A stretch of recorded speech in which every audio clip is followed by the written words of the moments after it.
What's up, guys, and welcome to another episode of Gamescript, looking at the Houston Texans versus the New York Jets in this one on Thursday Night Football. And it's a situation with Houston where they lost Stefon Diggs. They're out Nico Collins already, at least for one more game. And so they're running low on weapons. But which pass catcher is going to benefit the most from this situation against the Jets? I'll get into it right after the...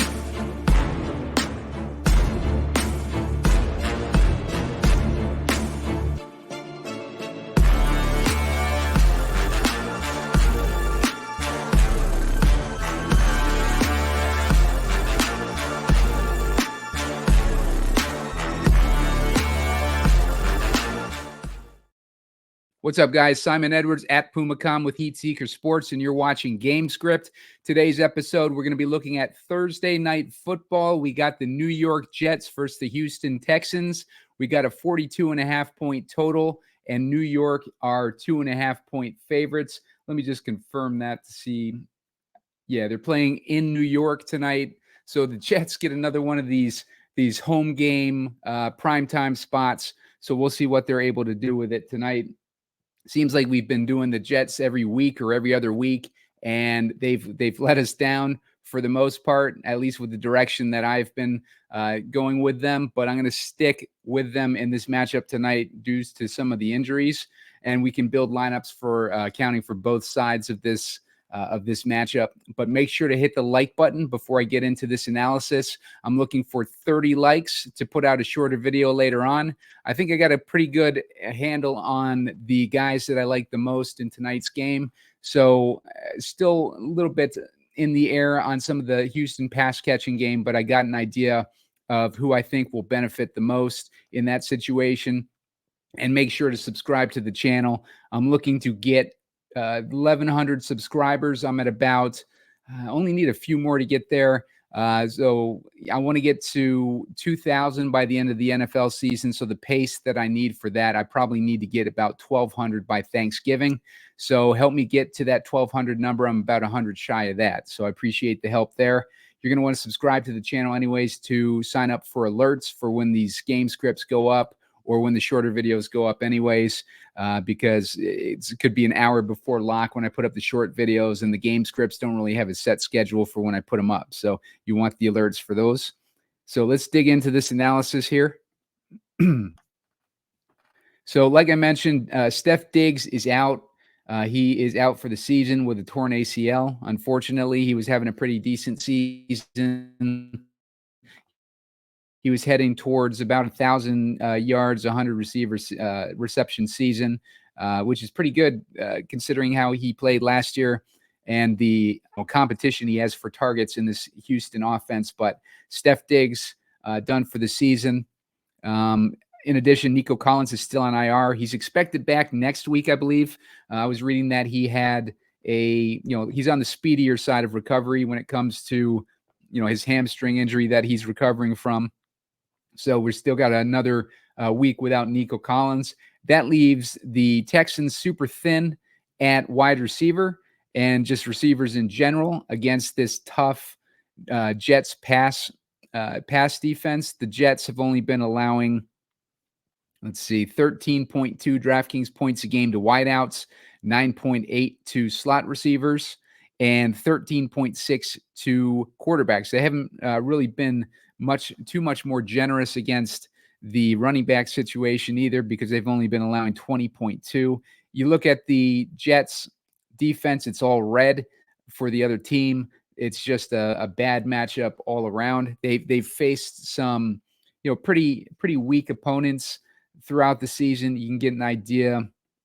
They played against San Francisco was their toughest matchup. Then they had Tennessee, New England, Denver before they started to figure things out. Minnesota.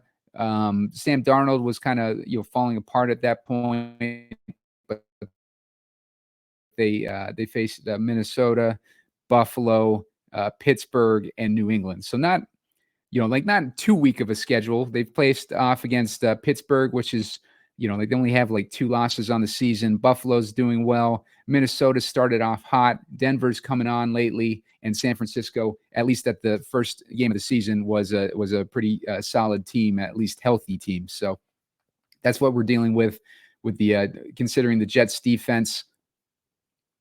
Now this pass catching situation for CJ Stroud is going to be a little bit rough. If you look at Stroud, he has not really had too many big weeks. He's had about 2 weeks over 20 DraftKings points, and he had 2 weeks at around that 19-point range. Other than that, he's had pretty mediocre season compared to what he did last year. Doesn't get easier for him against the Jets. The Jets are really good against the quarterback. They've been allowing, like they're the third or fourth best pass defense in the league. So, Stroud is going to be in a difficult situation. Question is, like, with no weapons, who's he going to throw the ball to? That's going to leave us wondering as far as Tank Dell. He's likely to, on the outside matchup, have the worst matchup facing off against those outside wide receivers. So Tank Dell, could get swallowed up by this defense tonight, even though he should get an increased target load in this matchup. But Tank Dell, he's been kind of disappointing this season already. Last week, when Diggs went out, I believe Diggs went out later in the game, but Dell only had 4 targets in that game regardless. Since Nico's been out, he's only had 2 weeks in a row with 4 targets. He had 9 targets against New England. The week before that, he had 4 targets. So he's been a little bit of a disappointment, especially for everybody who drafted him early in the season in like the 5th round or wherever he was going in best ball. But even with the injuries, Tank Dell has not been, showing up very much in like as far as a fantasy output. The guy who I think could benefit is Dalton Schultz. Schultz is a guy who was a solid tight end last year, came into this season with a ton of target competition, and his fantasy output suffered because of it. He really has not done much from a fantasy perspective, but I think that with the attention that should be on Dell tonight, I think that's going to set up Dalton Schultz to be the safety valve for CJ Stroud tonight. And Dalton Schultz, as far as the Jets go, Jets are dealing with some injuries themselves. Allen Lazard is out. Offensive line, Elijah Vera-Tucker is out. Defensive line, Leki Fatu is out. The linebacker, CJ Mosley, is out. That's a big one for Joe Mixon. Both starting safeties for the Jets. Now, this is where it gets interesting, from a standpoint of some of these pass catchers, especially like Dalton Schultz, who won't have one of those cornerbacks on him. Tony Adams is out, and Ashton Davis are both out for the Jets tonight. So that is going to set up, Schultz, I think, in this passing game, and then some of these like cheaper receivers on the Texans side who might as well throw a dart at a dartboard over. Greg Zuerlein is also out for the Jets. He's in rough shape. Jets are in rough shape as far as these injuries. The offensive line with the Jets, they are banged up as well. They're on their 3rd string right guard. They have no depth at center, and Moses obviously banged up too. And so they're just in a rough shape for their offensive line. The Texans don't have much better of an offensive line situation. So both these teams have 2 really good defenses and 2 banged up O-lines, or banged up or struggling in the Texans' case. Texans, as far as their injuries, we're looking at Dameon Pierce is out. That should help our Mixon shares out. Wide receiver Stefon Diggs obviously is out, and Collins is out. Offensive line Jarrett Patterson is out. Linebacker Azeez Al-Shahir is out, and safety Jimmy Ward is out. So some significant defensive injuries there as well on the Houston side. So, I mean, just given the injury situation, and the defenses in general. That's what kind of puts me on Dalton Schultz here as, maybe a guy that they're going to turn to a little bit more tonight. I'm going to take a look here. Let's look at how he did last year when he had less competition in the passing game. We'll take a look at his first season with Houston. All right, so you see some of these games where he had 6 targets, 8 targets, 6 targets, 5 targets, 5 targets, 3 targets, 3 targets. He had, as far as yardage, he didn't score any touchdowns last year, which is surprising. I can't believe he didn't score any touchdowns last year, but he's definitely in a position to be due for one, if not. As far as fantasy output, that looked like 50 yards off 4 targets. It's like 9 points, 6 points, 7 points, 6 points. So he really didn't do any much. Oh, that's this year. What am I talking about? Last year he had 1, 2, 3, 4, 5 touchdowns last year. I'm an idiot. I don't know. I was looking at 24, but look at some of these outputs here. 130 yards. He had 11 targets, 10 receptions, 130 yards, and a touchdown versus Tampa last year. 11 targets, 8 receptions, 61 yards versus Cleveland last year. He's had these huge target outputs: 10 targets, 7 receptions, 65 yards, and a touchdown versus Atlanta last year. He's had these potential for these big games, and we saw it last year with him, and he just got buried with this depth at wide receiver and in the passing game for Houston this year. But like with this week, with Diggs being out and no Nico Collins, and we're going to be talking about Tank Dell with a rough matchup, probably going up, splitting time between Sauce Gardner and the other cornerback. So he's just going to be, just a tough matchup. Sauce Gardner, Michael Carter, and DJ Reed, we're talking about for the cornerbacks on the Jets side. Michael Carter is the slot corner, so maybe if any one of those guys spends time on Schultz, it would be maybe facing Carter on some of these. But I just think Schultz overall is just going to be in a good situation in this matchup tonight, and he is probably the guy that I'm leaning towards the most in the passing game on the Texans side tonight. I think Dell is probably going to continue to struggle in a tough matchup, but don't necessarily fade him because he's probably going to get a lot of volume regardless. Now let's get to Mixon here. Switching over to this run offense on the Texans side. Mixon's just been on fire. He has landed in the perfect situation. He's got a decent pass game. He comes from that. His coaches come from that San Francisco tree where they 49ers tree where they love to run the ball, and they had Singletary. They made Singletary look great last year, and now Mixon comes in here, like a couple steps up from Singletary as like a decent running back that was abandoned by Cincinnati. He finds a home in Houston. He's just been tearing it up, and so he's going to be in a good situation, especially how vulnerable the Jets have been to the run game recently. One thing to note with the Jets is Hassan Reddick returned last week. Hassan Reddick is an elite edge rusher, especially in the he's going to be especially strong in the pass defense.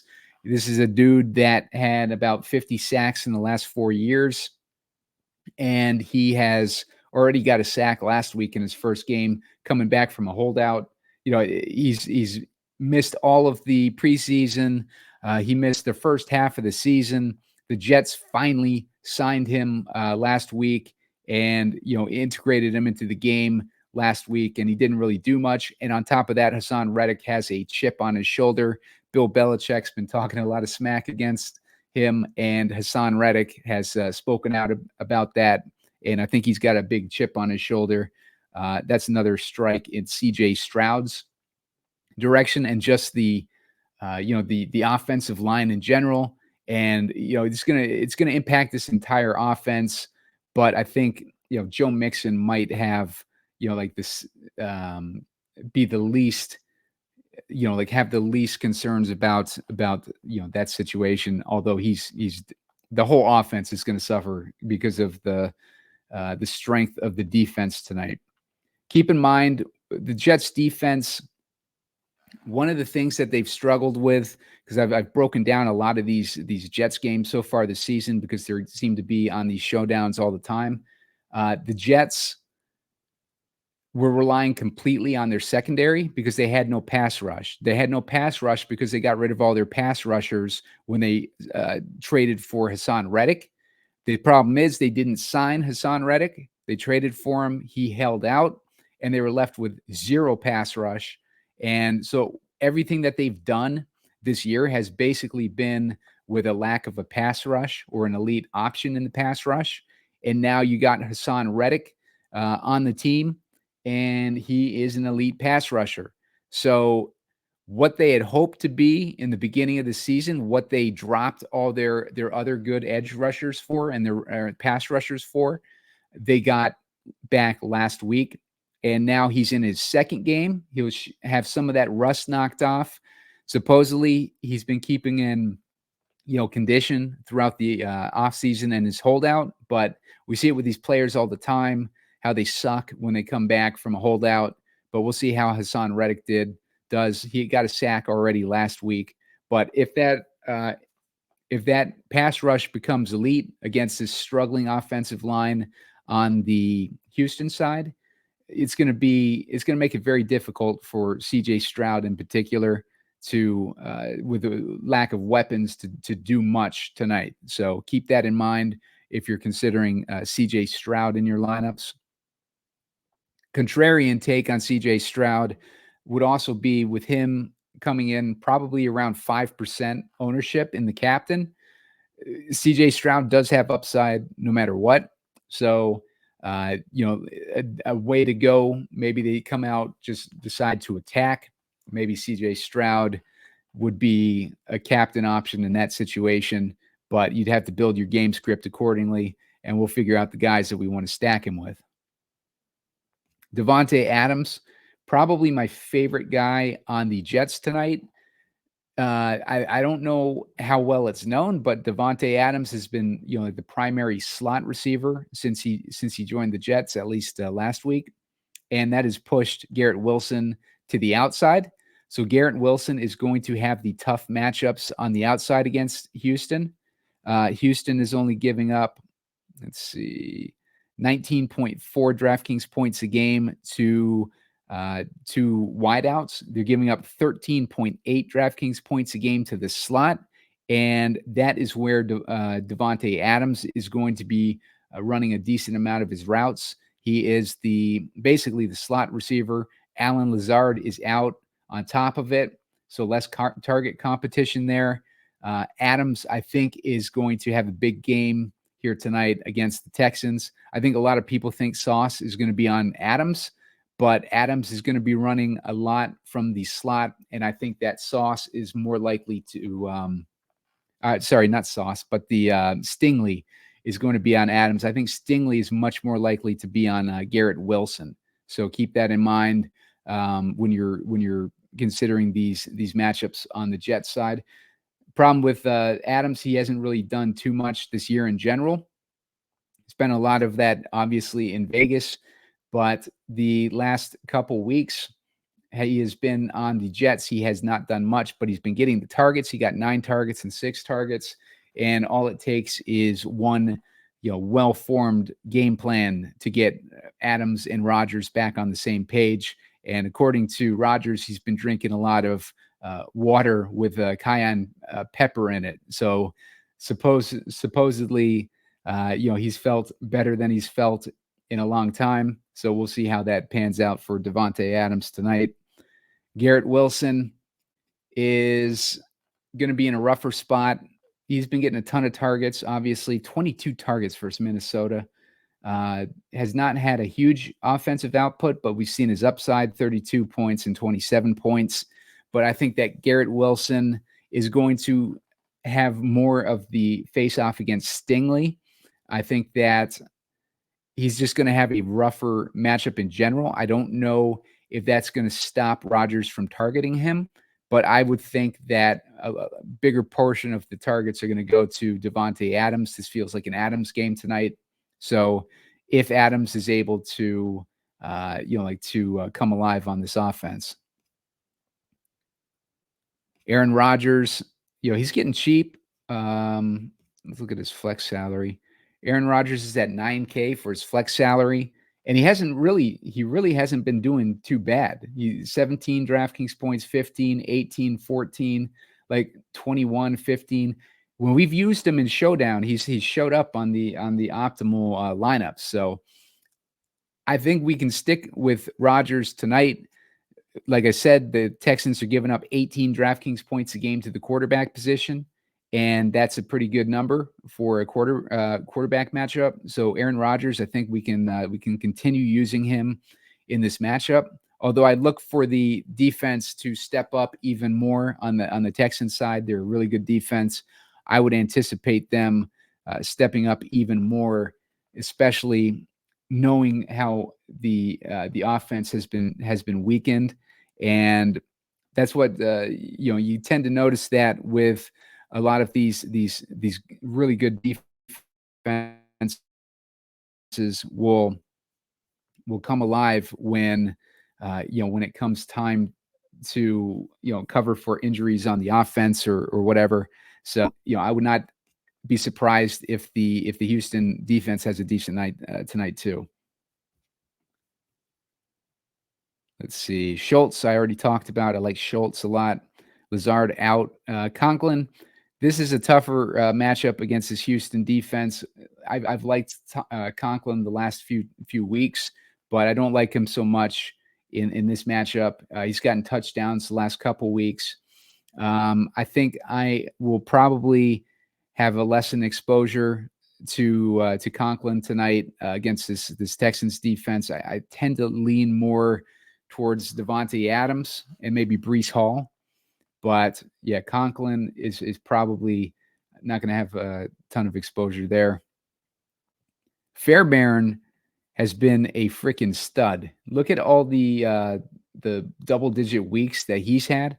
11 DraftKings points, 12 DraftKings points, 12 DraftKings points, 16, 20, and 17. Now, this is another matchup where, he would be theoretically set up to have a big game because the Texans, they might be able to figure out how to move the ball. I think teams have been moving the ball against the Jets, but when it comes to scoring touchdowns, they're going to have a rough time scoring touchdowns, and points are going to be tough to come by. So expect Fairbairn to be taking a lot of field goal attempts if the Texans can move the ball, and pretty far field goal attempts too.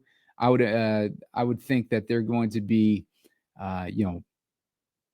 attempting some 50 yarders tonight, and Fairbairn is a guy that can hit those for sure. Just a little interesting stat from Rich Rebar. The Jets have a 65.2 success rate against passing plays. That's the highest rate in the league. That gives you an idea of CJ Stroud's matchup. Houston is second with a 64% success rate against passing plays. That's courtesy of Rich Rebar over at Sharp Football Analysis. So we're talking about the number one and the number two defenses against the pass as far as success rate. So keep that in mind when you're considering these kickers, especially like how difficult it's been for teams to move the ball in the air against these teams. So Zerline is out. So it looks like Schrader signed with the practice squad. try to get an idea of which guy. Patterson. They signed Patterson from the practice squad as well. I don't know which one of these dudes. It looks like Schrader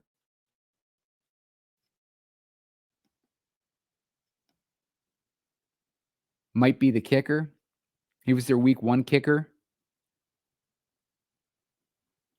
But we're going to have to wait and see with actives. Make sure you're keeping a close eye on this before you build your lineups between Schrader and Patterson, because both those guys were signed off the practice squad. I don't know which one of these dudes is going to be kicking for the Jets. Zerline, kind of unexpected, lands on the IR. So now they're in a predicament where they need to pick between one of these guys, and they might not even have their own minds made up yet. I haven't seen any announcements, but keep an eye on this kicker situation for the Jets.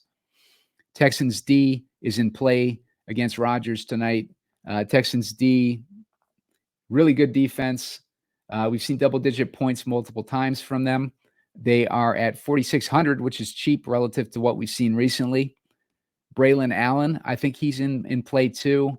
I think we can keep him in the lineups. A couple weeks ago, when Adams joined the team, there was a couple weeks there, when the head coach got fired and the new coach said that they wanted to focus on Breece Hall.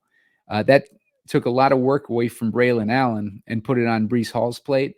But Braylon Allen had 12 attempts last week, so he came back alive last week. He got a good portion of the first half attempts, putting Breece Hall in a spot where he's getting a lot less work in that run game, which is not good for Breece Hall shares. So we got to figure out if this thing ever comes up for us. We got to figure out how we want to play Breece Hall in this matchup. It's a bad matchup in general. Take a look at what Houston's been giving up to running backs. They've been giving up 18.3 DraftKings points a game to running back position. Get an idea of how running backs have been doing against them. Jonathan Taylor had 21 DraftKings points last week. Josh Jacobs, 20 DraftKings points the week before that. James Cook had 17.9 in week 5. Aaron Jones had 28.8 in week 3. And, that's about it for the big weeks against the Texans. So they are susceptible. They have had moments where they've given up points to the running back position. In that situation, like Breece Hall is probably set up for a decent game. I don't know if I like him as a captain option, especially considering his ownership. I think people might be overlooking the matchup, but he's at a 17.7 ownership, and we're looking at Mixon, who's just under 20% ownership in the captain. So, keep that in mind when we're building our lineups for sure. As far as some of the recent performances against the Jets in the run game, Ramondre Stevenson, 23.5 DraftKings points. Najee Harris had 19 DraftKings points. Ray Davis had 18. We saw it in that big game a couple weeks ago where did a good job fading. Oh, wait, Cook was hurt that day. Yeah, so Ray Davis was on the radar that day. Javonte Williams didn't do anything against them. Ramondre Stevenson that first week didn't do anything against them. Pollard didn't do anything really. And Jordan Mason had a big game with 25 DraftKings points.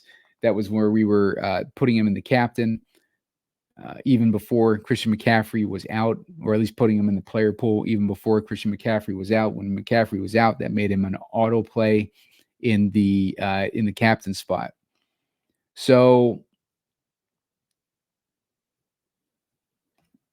Hutchinson is a guy that the local media is excited about. He really hasn't done a lot, but supposedly he's a great pass blocker, and he's an exciting player. He just doesn't get the targets. 1 target, 2 targets, 3 targets. I'll give you an idea. He hasn't had over 3 targets all season, but he's in the situation where they're going to need these younger receivers to step up. Let me take a look and get an idea of where exactly he plays. All right, so I think that Hutchinson should play outside. He profiles as their number 2 perimeter option.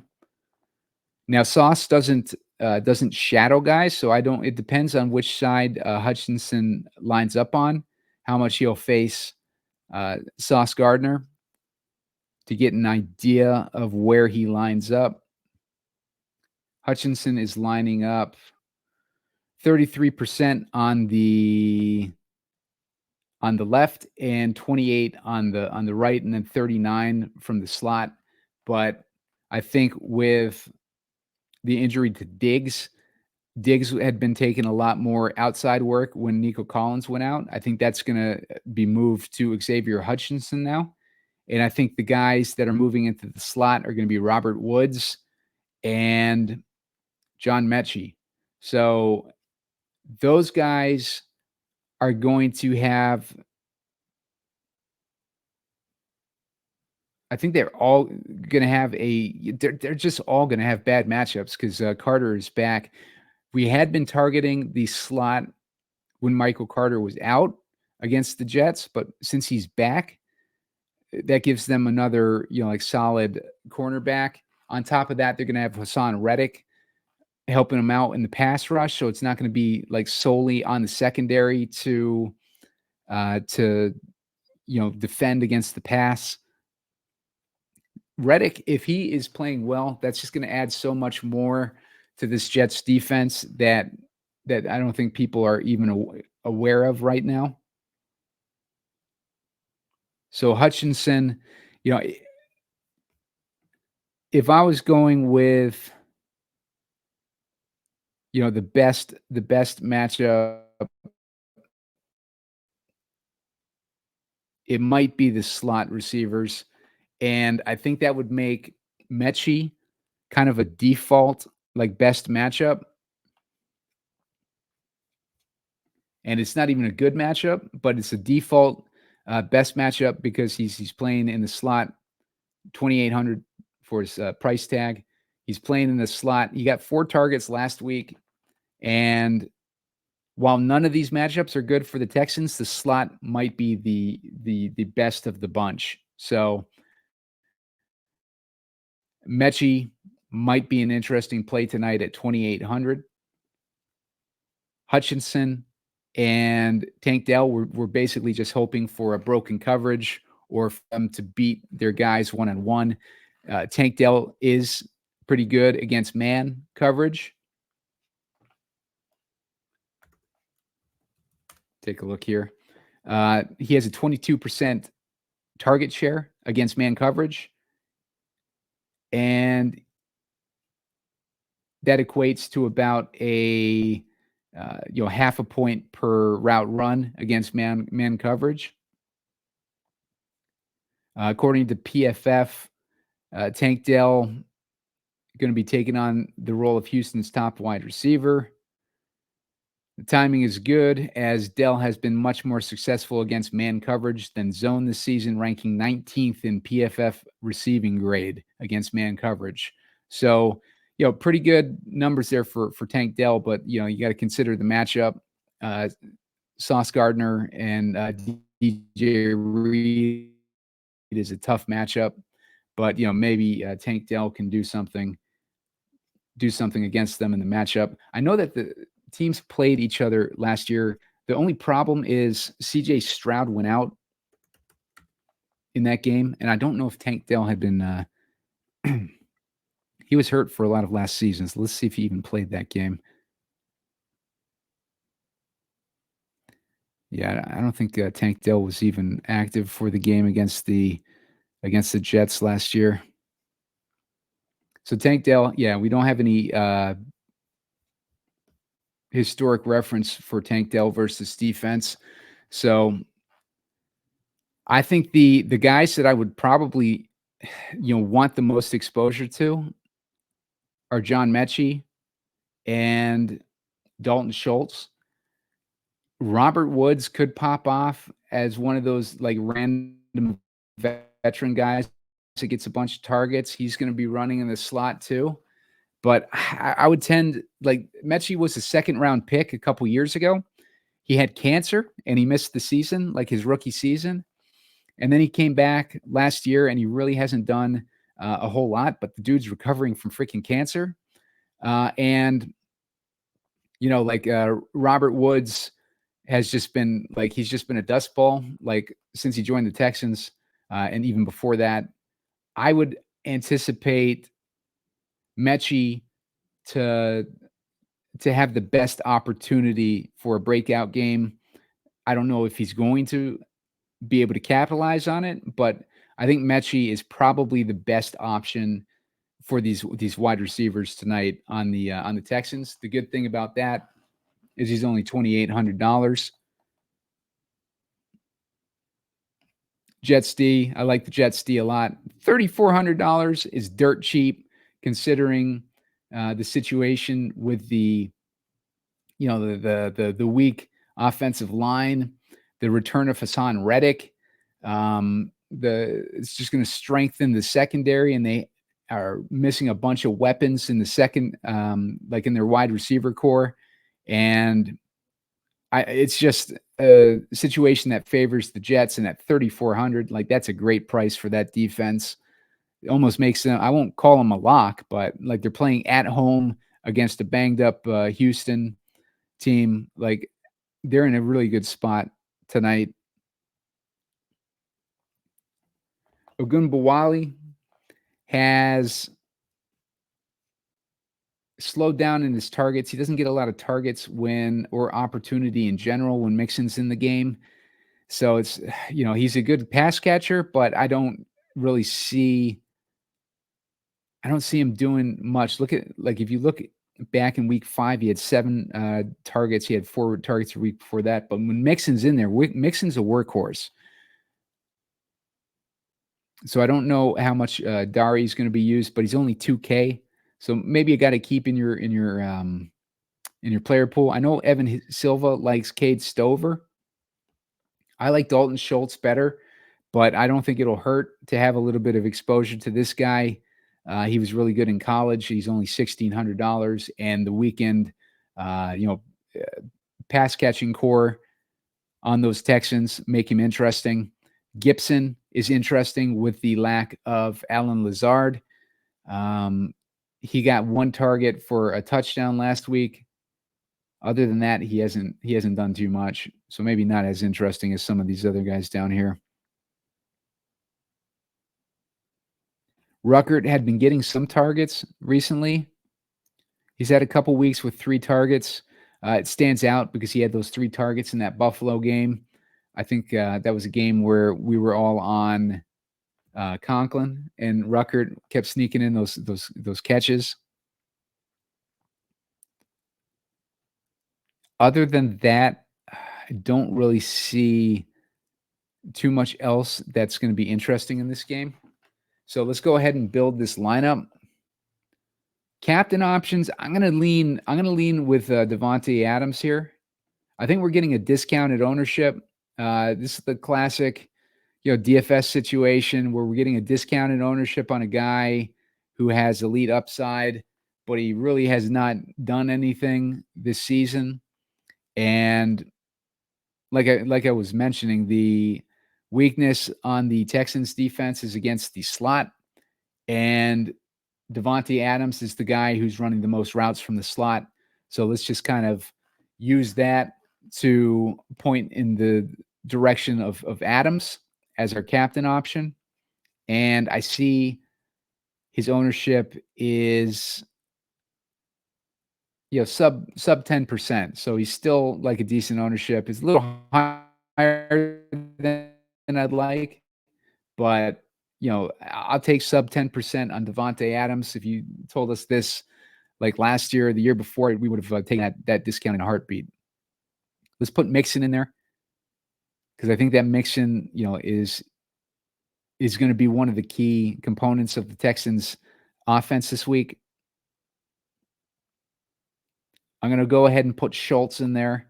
I think Schultz is by default going to be the most reliable pass catcher on the team. I'm going to go ahead and put in Fairbairn as well, just based on I think that Texans should be able to move the ball, but maybe not score so many touchdowns. And I also like the Jets defense at 3,400. I think that price is too good. That's going to leave us with 8,700. Leaves us like 300 short of Aaron Rodgers. So if I wanted Rodgers, I would probably drop this, maybe drop Fairbairn.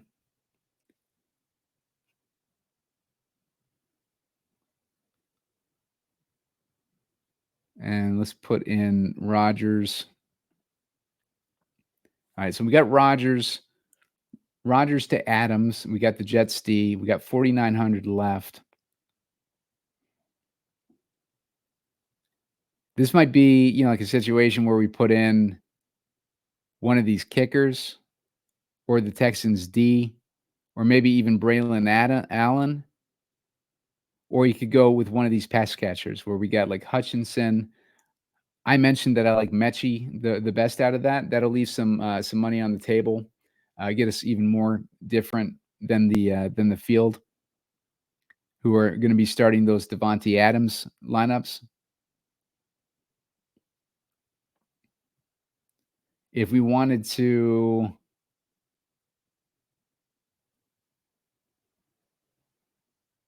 yeah, I don't.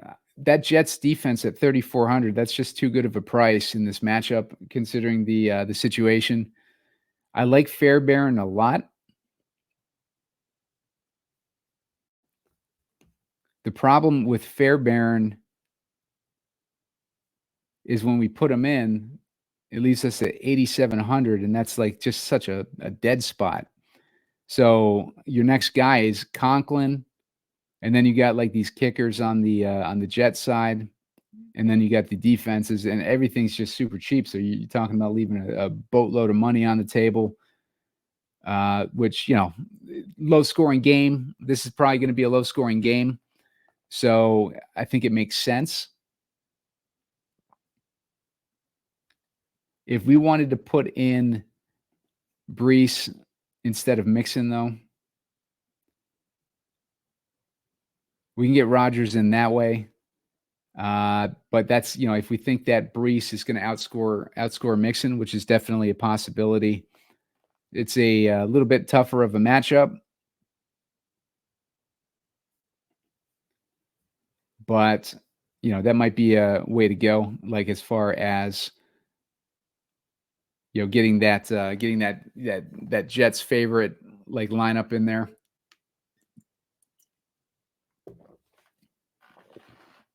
Now, if we wanted to get back in with Mixon and take out that Jets D, let's put Rodgers in there. 3,100. We could put Mechie in there. That'd be a 4-2 build in favor of the Texans. I don't think there's going to be a lot of 4-2s necessarily. Let me see if I can see a breakdown of what people are expecting for the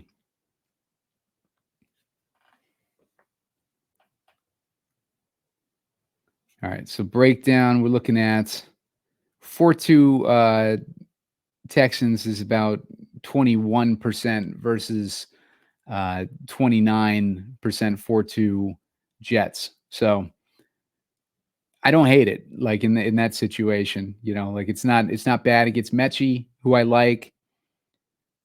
I like that Jets D though a lot tonight, but I like Adams, I like Mixon, I like Schultz, I like Fairbairn, I like Rodgers, I like the Jets. Jets D would be the perfect like final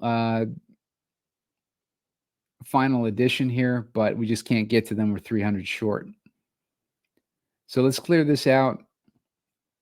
Let's go with a chalkier build and give you guys an idea of, what some of the chalkier builds might be.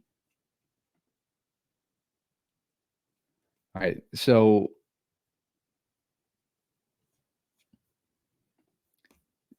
the optimizer likes Mixon as a captain, which makes sense. He's also the most expensive guy on the slate. They're putting in Ruckert, Jets D, who I like that a lot. They're just way too cheap. Garrett Wilson, I don't agree with that one. So we'll be able to manipulate this chalkier lineup. Rodgers and Breece are the other guys. So basically going with a 5-1 build with the only Texan and the captain. But let's take what they've done.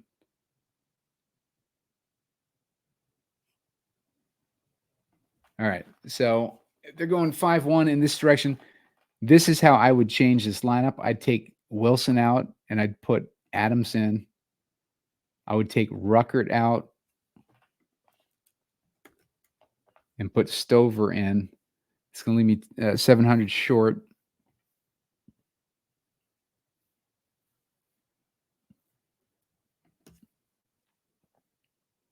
Then I'd probably take Rodgers out and put Schultz in. Something along those lines. Because I think in that situation, if we don't have a Jets pass catcher in the captain, I think we're just going to be limiting the upside on Rodgers. Adams is in the lineup. Breece Hall obviously can play a major role in the pass game. But yeah, that gives you an idea of like maybe a pivot off of the chalkier build and the actual chalk build that optimizer might spit out. So let's go in a different direction here. Let's clear that out. Let's put in Schultz in the captain. Let's see what this does for us. I'm gonna get Mixon in there. I want to get Adams in there. I want to get that Jets D still in here. And I like Fairbairn. It's going to leave us with 10K. With 10K, you can get Stroud in there. You can get Wilson in there. We can't quite get to Breece Hall. We're 300 short of Breece Hall still. If you wanted to force Breece Hall in, if you wanted to take out Fairbairn, you could go with whichever kicker it ends up being. On the Jets side, then you got a 4-2 Jets build with Mixon and Schultz as your Texans. You could put in Mechie in this build as well.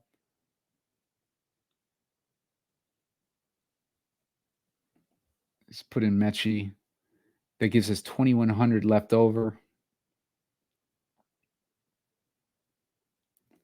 I think in that situation, I mean, you just maybe just go with Fairbairn. That'll leave 300 on the table. Maybe put one in with Fairbairn and one in with the Jets D. If you want to get that, force that Breece Hall into the lineup. Better option might actually be that CJ Stroud, but CJ Stroud is going to be like super thin play with like his lack of weapons tonight. But you never know. Like he's a quality quarterback, so maybe he's able to overcome it.